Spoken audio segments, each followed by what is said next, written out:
नमस्कार मित्रांनो, आज एक मी खास व्हिडिओ तुमच्यासाठी घेऊन येत आहे की जी वाढत्या वयाबरोबर अनेक समस्यांना आजारांना आपल्याला सामोरे जावं लागत असतं.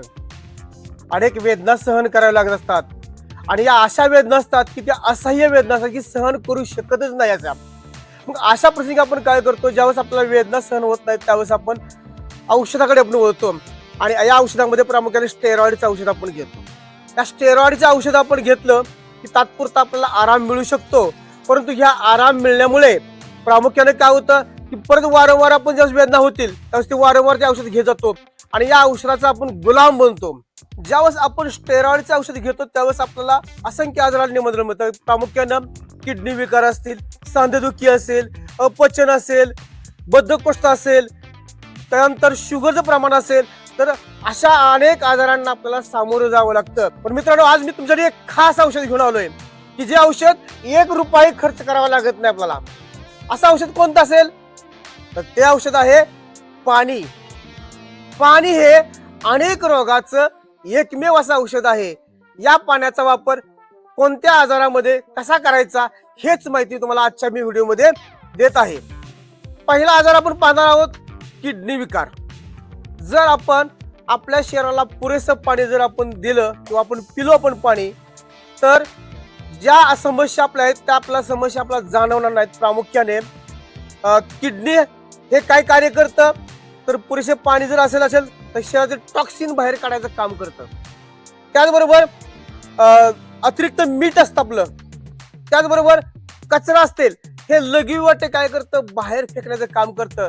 आणि त्याचबरोबर पाणी पिल्यामुळं, पुरेशा प्रमाणात पाणी पिल्यामुळं आपली लघवी सुद्धा पातळ होते आणि पातळ झाल्यामुळं किडनीवरती ताण आपल्याला येत नाही. मित्रांनो, जर का आपण पाणी कमी प्रमाणात पाणी जर पिलो तर डिहायड्रेशन होतं आणि डिहायड्रेशन झालं तर लघवी कडक होते. त्याचबरोबर किडनी स्टोन वाढण्याची शक्यता असते.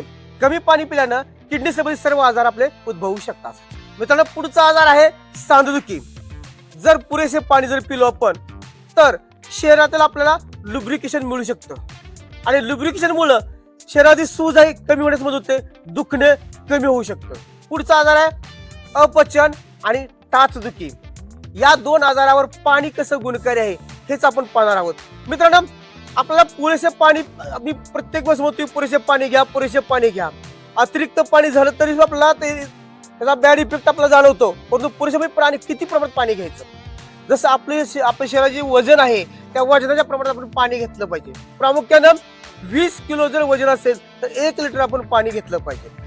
जर आपलं 60 किलो वजन असेल तर आपल्याला 3 लिटर पाणी दिवसभरात आपल्याला प्यावं लागणार आहे. परंतु हे पाणी पिण्याची पद्धत कशी असावी, कारण धावत आपण येतो आणि पाणी डसा पित असतो आपण.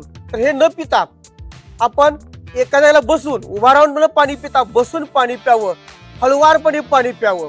यामुळे पचनक्रिया आपली सुधारते, पोटामध्ये गॅस होत नाहीत आणि त्याचप्रमाणे टाचदुखीचे जो त्रास आहे तो त्रास सुद्धा आपला हळूहळू कमी होण्यास मदत होते.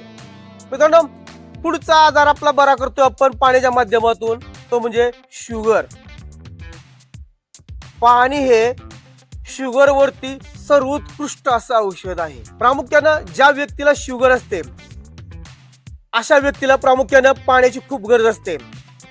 कारण जर पाणी कमी पडलं किंवा डिहायड्रेशन झालं तर रक्तातील साखरेचे प्रमाण वाढण्याची शक्यता अधिक असते आणि साखरेचं प्रमाण जर वाढलं तर पुन्हा आपल्याला त्रास जाणवायला सुरुवात होते. प्रामुख्यानं जे शरीरामध्ये आपल्या असणारे अतिरिक्त जे ग्लुकोज आहे ते ग्लुकोज जर बाहेर काढायचं असेल तर त्याला पाण्याची आपल्याला गरज आहे. आणि जर पाणी आपण पुरेशा प्रमाणात शांतपणे बसून जर पाणी घेतलं तर जी ग्लुकोज आहे ती लघवीवाटे आपण बाहेर काढू शकतो. परंतु पाणी पित असताना प्रामुख्यानं शुगर जर असणाऱ्या व्यक्तीने कसं पाणी प्यायचं तर ते तंत्र खूप महत्वाचं आहे. आपण घेतला ग्लास लावला तोंडाला असं न करता, आता साधारणतः प्रामुख्याने माझ्याकडे ग्लास आहे, हा ग्लास मी पाणी घेतलंय. हे पाणी आपण घेत असताना काय करायचंय, कोणती क्रिया करायची या ते प्रामुख्याने पहा. सर्वप्रथमतः सावकाशपणे हळुवारपणे 1 घोट पाण्याचा घ्या.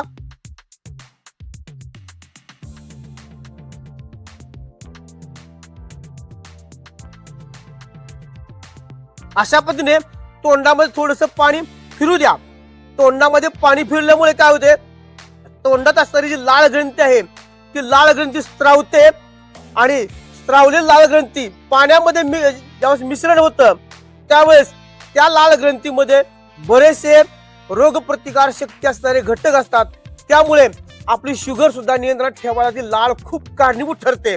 तर मित्रांनो, पाणी पित असताना प्रामुख्यानं जो घोट आपण तोंडामध्ये घेतोय तो घोट साधारणतः 10 ते 15 सेकंद आपल्या तोंडामध्ये पाणी असलं पाहिजे आणि त्याच्यामध्ये नंतर तो घोट लाळ स्त्रावल्यानंतर त्या पाण्याने लाळ मिसळल्यानंतर ते पाणी आपण शरीरात घेतलं पाहिजे.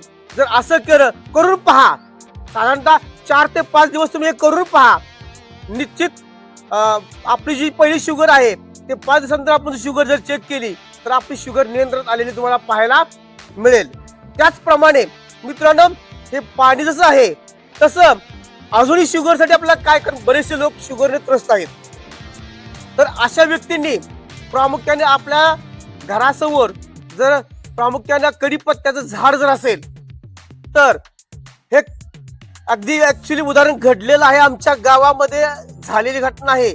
कढीपत्त्याच्या झाडाखाली जर तुम्ही कढीपत्ता सेवन तर कराच, परंतु कढीपत्त्या सेवनाबरोबर जर त्या झाडाखाली जर आपण दिवसभर जर बसलो तर शुगर नियंत्रण ठेवायला कढीपत्त्याचा जो सुगंध आहे तो सुगंध कारणीभूत ठरू शकतो. तुमची शुगर नियंत्रणात आलेली तुम्हाला पाहायला मिळेल. त्याचप्रमाणे प्राजक्ताचं झाड आपल्याकडे असतं की ज्याला आपण पवित्र वृक्ष पण म्हणतो. देवपूजेसाठी त्याच्या फुलांचा आपण वापर करतो, पण त्या प्राजक्ता झाडाची अगदी पानापासून मुळ्यापासून फुलांपर्यंत सगळ्यांचं औषधी गुणधर्म आहेत, खूप औषध आहेत. आणि शुगर कमी कंट्रोल करायचं असेल तर या प्राजक्ताच्या पानाचा जर चहा करून जर आपण पिला तर ते शुगर सुद्धा साधारणतः 5 ते 6 दिवस जर आपण हा चहा करून पिलो आणि नंतर आपण शुगर जर चेक केली तर आपल्याला आपली शुगर नियंत्रणात आलेली आपल्याला पाहायला मिळू शकते. मित्रांनो, हा व्हिडिओ जर तुम्हाला खरोखर महत्वपूर्ण वाटला असेल, आवश्यक वाटला असेल तर तुम्ही पूर्ण पहा. अधिक आपल्या नातेवाईकांना, आपल्या मित्रांना हा शेअर करायला विसरू नका, कारण ज्या योग्य त्या मित्रांना सुद्धा याचा खूप मोठा फायदा होऊ शकेल. आणि आवडल्यास लाईक करा, शेअर करा आणि सबस्क्राईब करायला विसरू नका. धन्यवाद.